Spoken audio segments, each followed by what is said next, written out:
Fala pessoal, sejam bem-vindos a mais um vídeo. E no vídeo de hoje eu vou estar falando sobre a diferença na Constituição do Canadá, a diferença entre a Constituição do Canadá e a Constituição americana quando a gente se refere à liberdade de expressão. Porque aqui eles fazem meio que um jogo de palavras para não autorizar totalmente a liberdade de expressão no país e dar um poder para o governo censurar as pessoas. No final tudo é isso. Mas antes, não se esqueça de se inscrever no canal, dar o like. Tô tentando trazer um conteúdo legal aí pra vocês, comentar sobre vários aspectos. Tô até com o computador aqui com uma pesquisa. E é isso.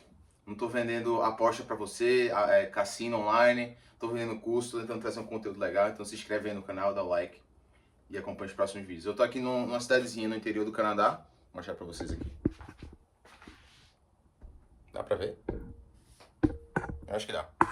Tô aqui e eu tô aprendendo muita coisa sobre a política daqui, principalmente na universidade.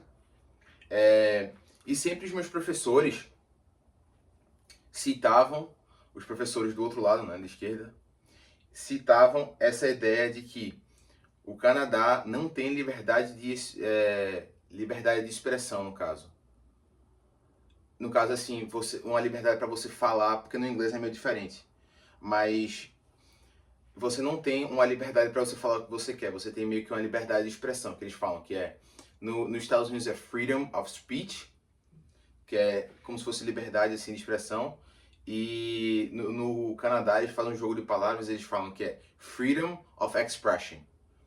Então, nos Estados Unidos você tem a liberdade para você falar o que você quiser, contanto que não sejam casos realmente extremos, de assim, pornografia ou de realmente ataques diretos a uma pessoa, contra a vida de uma pessoa, mas no Canadá eles têm essa ideia de você só tem a liberdade de se expressar, mas tem uns limites assim que o governo pode te censurar, entende? Então eu fico me lembrando de meio que um jogo de palavras, porque uma coisa parecida é como se fosse, tem a palavra AI, que é Artificial Intelligence, sabe? Que aí é uma palavra muito aberta, que significa várias coisas. E tem, aí a Apple criou o AI, que no caso é Apple Intelligence, sabe? Que é, ele só mudou a palavra para ser uma forma dele controlar mais, sabe? Então no final de tudo é um jogo de palavras. Então por que que é isso? Por que que eu tô querendo comentar sobre isso? Porque no final de tudo, eles dizem aqui, eu vou ler para vocês o que está na Constituição. Eles dizem, seção 2B, garantimos liberdade de pensamentos, de opiniões, de crenças e como se fosse de expressão, incluindo liberdade de press, de mídia e liberdade de outros tipos de mídia de comunicação. Mas o que é que ele diz na seção 1? A seção 1 autoriza o governo a colocar limites razoáveis nas liberdades e nos direitos das pessoas se as mesmas forem justificadas numa sociedade livre e democrática. Então, por que que isso é uma coisa muito perigosa? Porque, no final de tudo, se você deixar, ou se você deixar qualquer tipo de brecha para o governo ter um poder de censurar alguém, ele vai usar essa brecha, esse poder, para censurar pessoas que estão ou criticando ele, ou fazendo algum tipo de crítica contra o poder dele, entende? É a mesma coisa que está acontecendo no Brasil. Se você falar qualquer coisa contra o STF, eles dizem que é uma ameaça à democracia e eles censuram a pessoa. Então, assim, se você deixar qualquer tipo de brecha, o governo pode pegar, mudar aquilo, dizer que é um ataque à democracia ou um ataque a qualquer coisa que for do Estado democrático, e ele pode usar esse poder para censurar os dissidentes, entendem?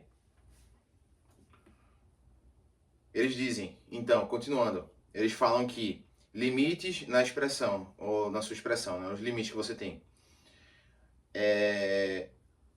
A sua expressão, a sua liberdade não é protegida nos casos onde envolvem hate speech, que é como se fosse a expressão de ódio, ou discurso de ódio, que também é uma coisa extremamente subjetiva, sabe? Então, você pode dizer que eu xingar uma pessoa de burra é um discurso de ódio.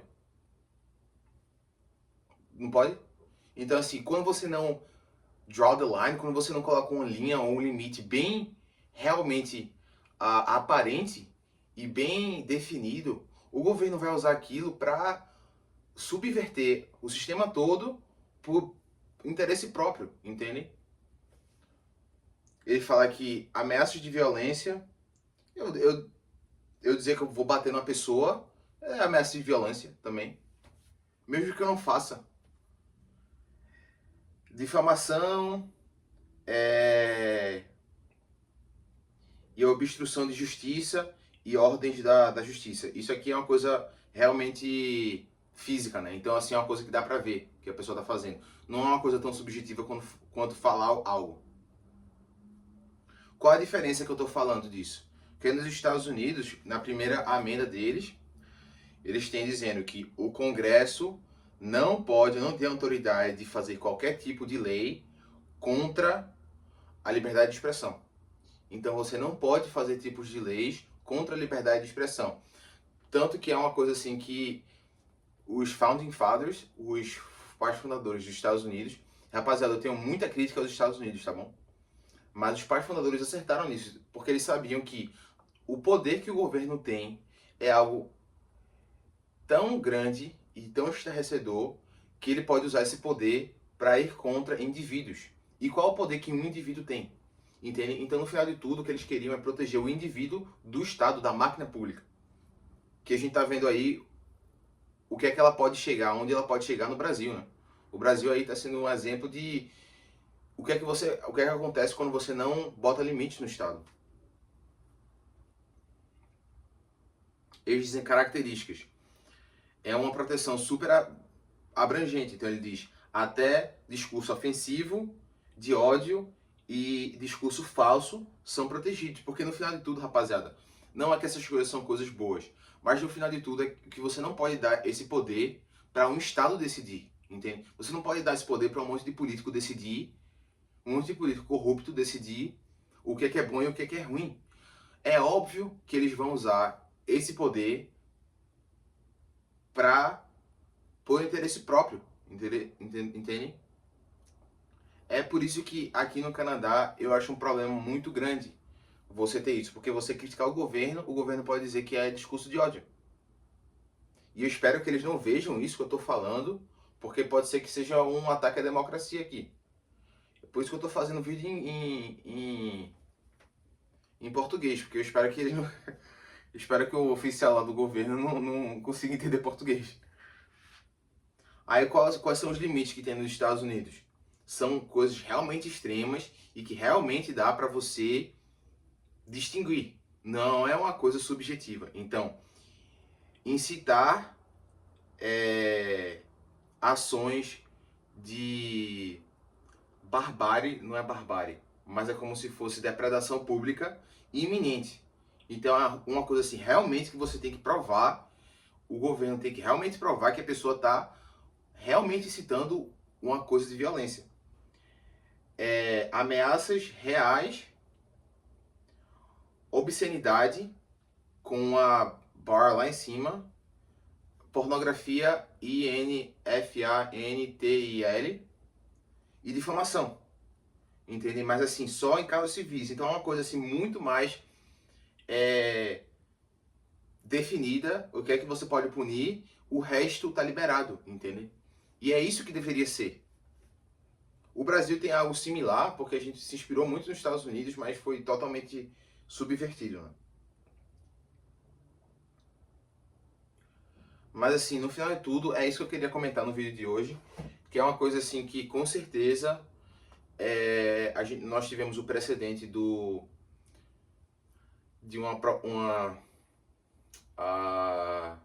um protesto que houve nos Estados Unidos, não, no Canadá, em Toronto, acho que foi em Montreal, que o nome era Hope Convoy. Depois vocês pesquisem aí. Que o governo, ele congelou, para vocês terem noção, congelou a conta bancária dos protestantes e prendeu até pessoas porque eles estavam protestando na frente de um estabelecimento público, acho que era a capital de Montreal. E assim, se você vê, não teve... Eram caminhoneiros e famílias e não teve violência, não teve nada, entende? Então ali foi um exemplo de que, se você perguntar para professores de universidade, eles vão dizer que foi discurso de ódio. Mas, cara, é isso que eu estou dizendo. Eles não entendem que quando eles for a vez deles de protestarem contra coisas que eles não gostarem que o governo está fazendo, o governo vai usar o mesmo precedente de dizer, não, você está fazendo discurso de ódio, então a gente pode congelar sua conta bancária, a gente pode te prender, porque isso aqui é uma coisa totalmente subjetiva e a gente está dizendo que é assim. Entende? Então é algo realmente muito